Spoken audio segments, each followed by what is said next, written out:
이 오늘 본문 앞에서 사도 바울은 십자가의 도가 구원에 있어서 가장 중요하고 필요한 근본이라는 것과 그 십자가의 도가 하나님의 지혜임을 설명했습니다. 지난주 설교가 바로 그거잖아요.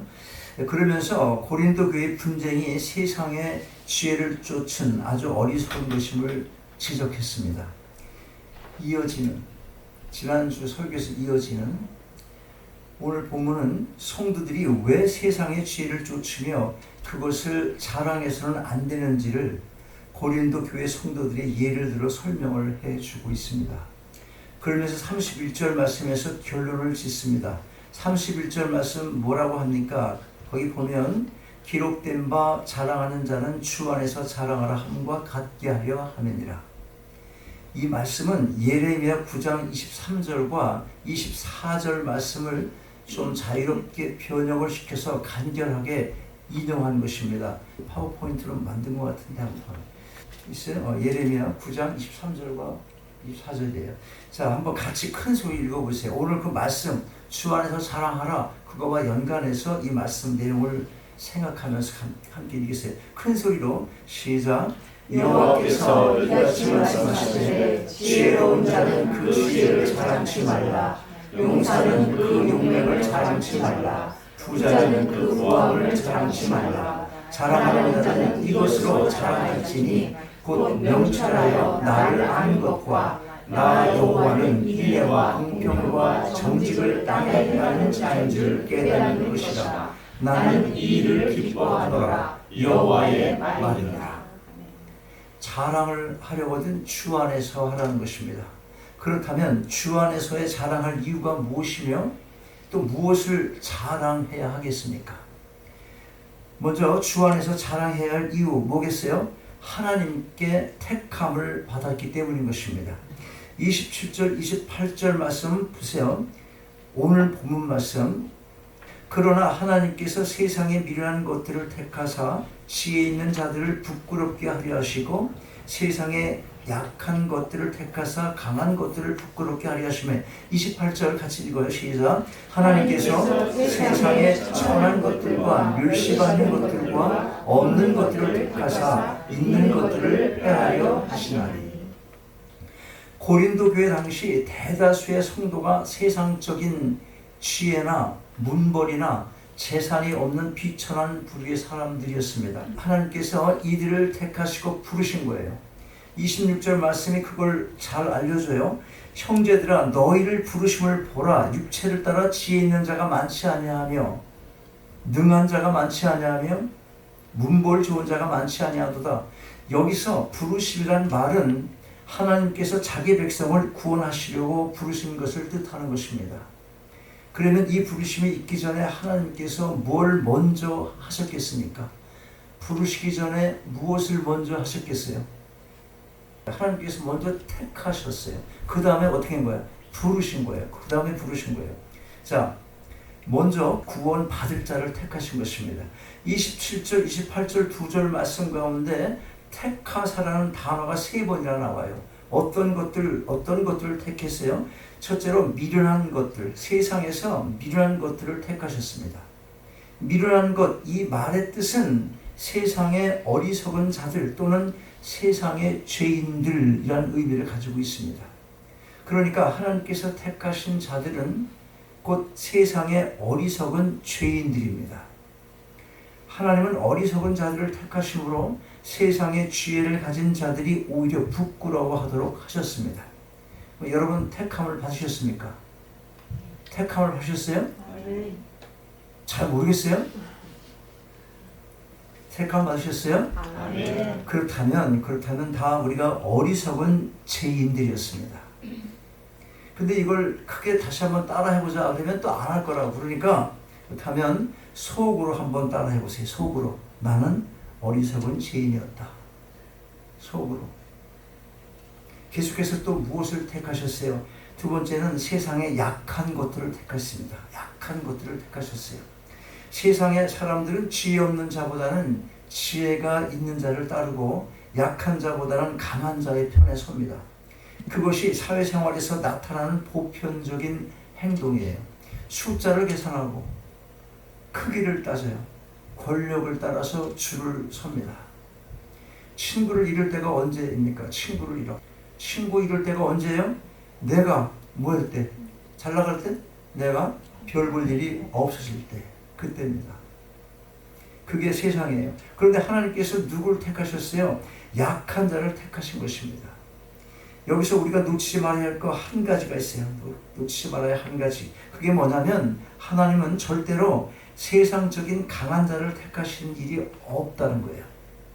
적어도 구원에 관한 한 세상에서 잘 나가는, 세상에서 강한 자를 택하시는 일이 없으시다 하는 것입니다. 다시 바꿔 말하면 하나님께서 구원을 하실 목적으로 택하신 자, 하나님께서 이 사람은 구원 내가 시켜야 되겠어 그렇게 생각하고 택하신 자는 결코 이 땅의 것을 추구하는 강한 자가 될 수 없다는 의미인 것입니다.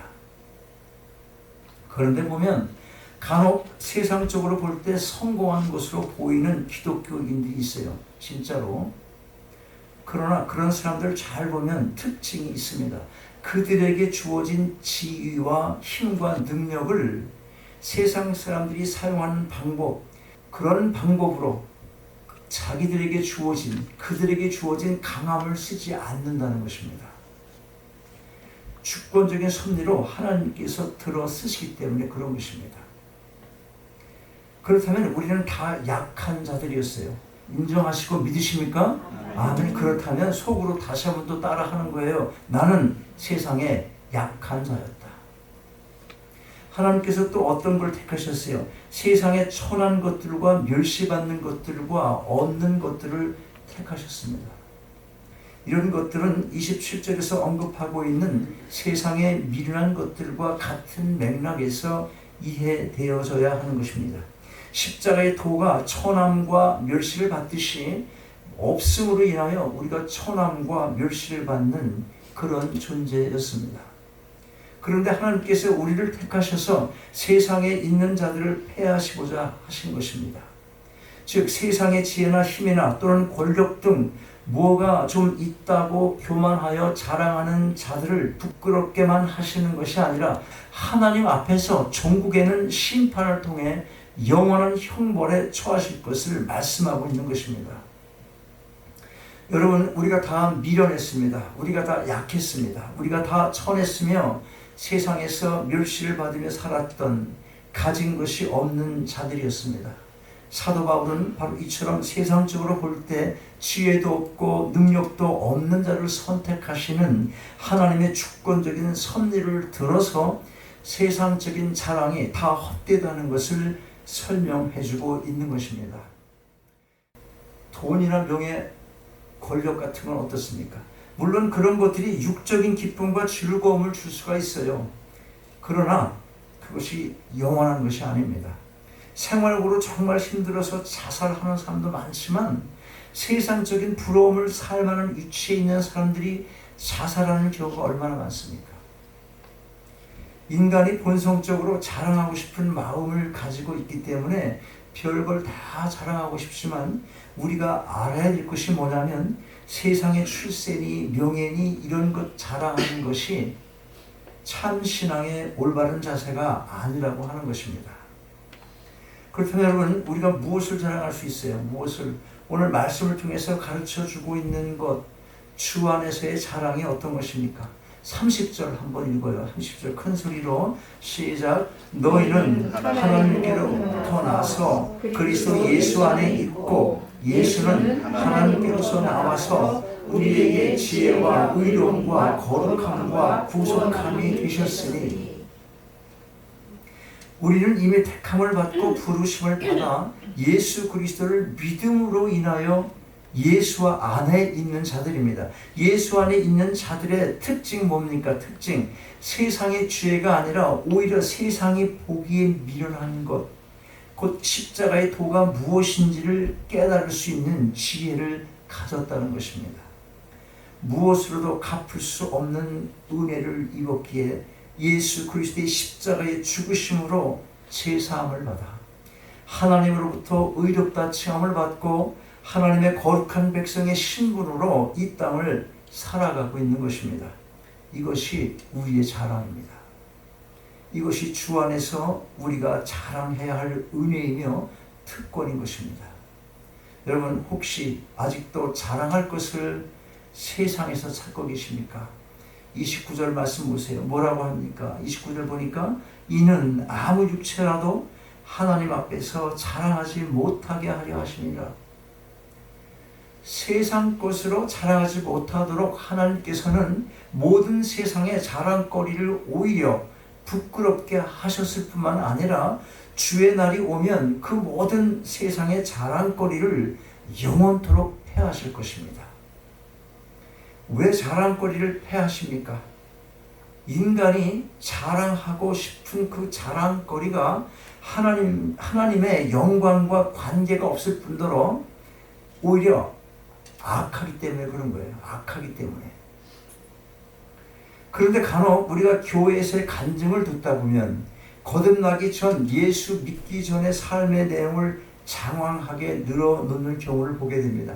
새 사람이 된 후에 변화된 삶이 어떤 것이며 그런 삶을 살아가는 기쁨이 무엇이고 무엇을 통해서 어떻게 하나님의 일하심을 경험하는 가운데 그분의 영광 가운데 살아가고 있는지, 하나님의 주권적인 섭리 안에서 내가 살아가고 있는 지금, 그래서 내 기쁨이 어떤 것인지, 그게 세상적인 기쁨과 어떻게 다른 것인지, 그 영원한 하나님 나라의 그 참 기쁨은 무엇인지, 그런 것들을 자랑해야 하는데 듣다 보면 자기 자랑이 대부분인 것이에요. 자기 자랑이.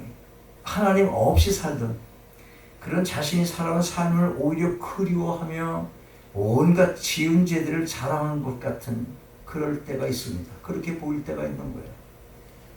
그런데 믿음을 가진 후의 삶을 말할 때도 우리가 놓치면 안 될 중요한 한 가지가 있어요. 그게 뭐냐면 믿는다는 것 한 가지 이유로 인해서 우리가 행하는 모든 것이 다 주 안에서의 일이 아니라는 거예요. 우리가 믿는다고 내가 하는 모든 일이 다 주 안에서 이루어지는 일이 아닐 수 있다는 거예요. 이게 아주 중요합니다. 경기에서 어떤 경기든지 우승을 하면 기쁜 일입니다.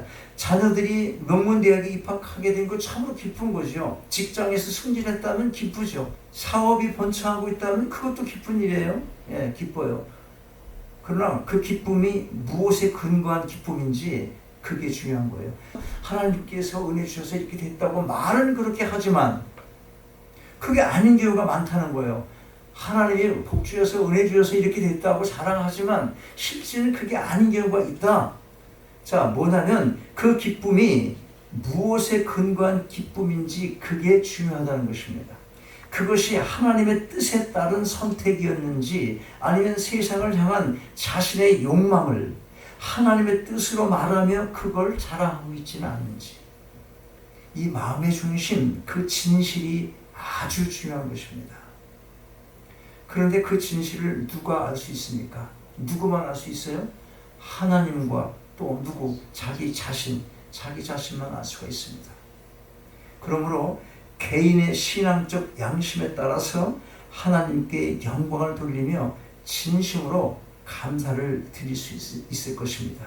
자기 양심이 난 내 욕망 때문에 그랬다, 그런 생각이 많으면 그게 하나님께 그 진정한 감사가 나오지 않는다는 거예요.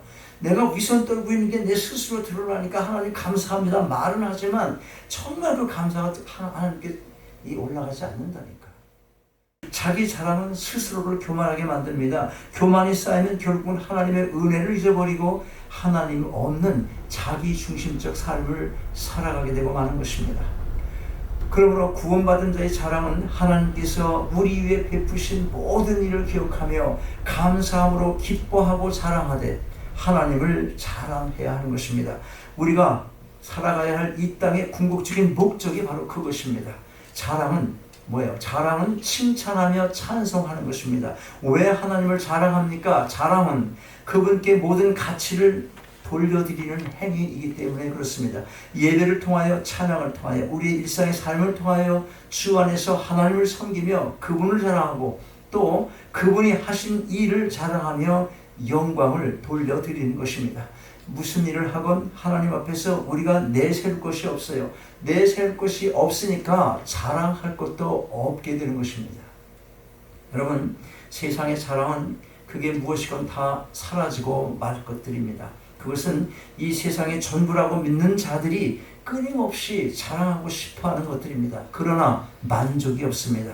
잠시의 기쁨을 가져다주는 육에 속한 것들이며 영원하지 않습니다. 여러분, 십자가를 기억하시고 하나님의 사랑 가운데 베푸신 구원의 은혜를 자랑하시기 바랍니다. 그것이 주 안에서의 자랑인 것입니다. 31절 말씀을 큰 소리로 다시 한번 읽는 것으로 오늘 말씀을 마치도록 하겠습니다. 31절 시작. 기록한 바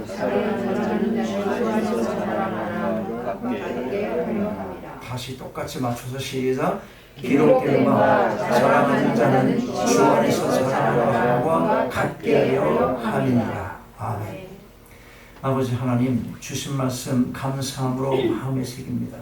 세상 것으로 자랑 삼아 살아왔던 삶의 모습이 아직도 우리 속에 남아있다면 다시 한번 십자가의 삶을 결단하는 이 시간 되게 하옵소서. 하나님의 택하심의 은혜와 우리 위해 십자가에 달리신 예수 그리스도의 구속의 은혜를 항상 잊지 않게 하시고 구원받은 자의 합당한 입술과 삶에 되게 하셔서 늘 주 안에서 자랑하는 믿음의 자녀들이 다 되게 하여 주옵소서. 주 예수 그리스도 이름으로 기도하옵나이다. 일어나셔서 함께 찬양하시겠습니다.